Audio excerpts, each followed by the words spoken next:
जोडले गेलेले आहेत. अ, तुम्हाला आवाज येतोय का? हे एकदा कमेंट करून सांगा आणि तुमच्या मनातील जर काही प्रश्न असेल, तर ते देखील कमेंट बॉक्समध्ये टाका. आंदोलनाविषयीचे काही प्रश्न असतील, मॅडम यांना काही प्रश्न विचारायचे असेल, मला काही प्रश्न विचारायचे असेल, तर ते कमेंट बॉक्समध्ये टाका. तुमच्या ज्या काही मनामध्ये प्रश्न असेल, त्याचे देखील उत्तर देण्यात येतील.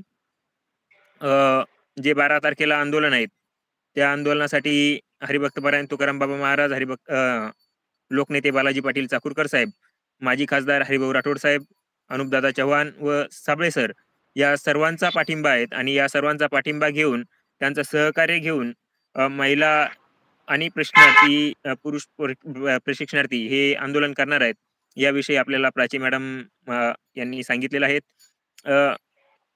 या ठिकाणी अजून प्राची मॅडम यांनी असं सांगितलंय, की या ठिकाणी येणाऱ्या प्रत्येकाला जेवणाची, राहण्याची सर्वच व्यवस्था या ठिकाणी जी नियोजन समिती आहे महिलांची, तर त्यांच्यातर्फे करण्यात आलेली आहेत. त्यासोबतच जे नेतृत्व आहेत बालाजी पाटील चाकूरकर साहेब आणि हरिभक्तपरायण तुकाराम बाबा महाराज हे देखील संपूर्ण सहकार्य या आंदोलकांच्या पाठीमागे उभं करणार आहे. त्यांची ताकद या आंदोलकांच्या पाठीमागे उभी करणार आहेत.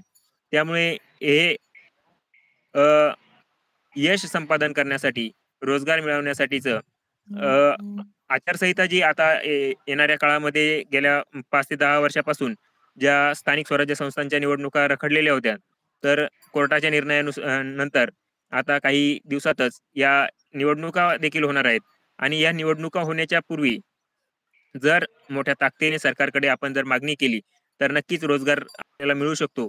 असा विश्वास या सर्व महिला प्रशिक्षणार्थींना आहे आणि त्यामुळे निवडणुकीच्या अगोदर यांनी हे आंदोलनाचं शस्त्र बाहेर काढण्याचं ठरवलं आहे आणि त्यासाठी सर्व प्रशिक्षणार्थींनी त्यांना पाठिंबा द्यावा.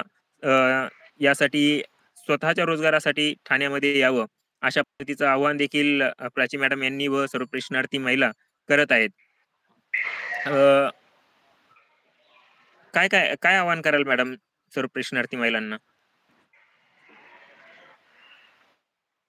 तर आपल्या आता या 11 महिन्यानंतर जो बेरोजगार हा विषय मोठ्या संख्येने पुढे आलेला आहे. तसेच मला वाटतं की सगळ्यात जितके या प्रशिक्षणामध्ये जितक्या महिला आहेत, महिला वर्ग आहे, त्यांनी तमाम महिला वर्गाने ठाणे या ठिकाणी 12 तारखेला जास्तीत जास्त संख्येने उपस्थित राहून मोर्चाची मोर्चा जितका मोठ्या प्रमाणात असेल तितक्या लवकरात लवकर आनंदाची अशी गोड बातमी सगळ्यांच्या पदरात पडावी ही सरकारकडे विनंती करते आहे. तसेच या महिलांचा पुढाकारामुळे कदाचित माझ्या मते की जितके महिला पुरुष वर्ग तिथे जमा होतील त्याचप्रमाणे जे काही आता पुढे जे काही होणार आहे सरकारला त्याचे प्रश्न उत्तर द्यावीच लागतील आणि जितका वर्ग हा प्रशिक्षणाचा जमा होईल तितक्यात लवकरात लवकर सरकारकडून येत्या काही दिवसातच मी तरी सांगते तर की लवकरात लवकर आनंदाची गोड बातमी आमच्या पदरात पडावी जेणेकरून इतर गोष्टीचे प्रश्न पण सुटले जातील ही सरकारकडे माझ्याकडून विनंती आहे.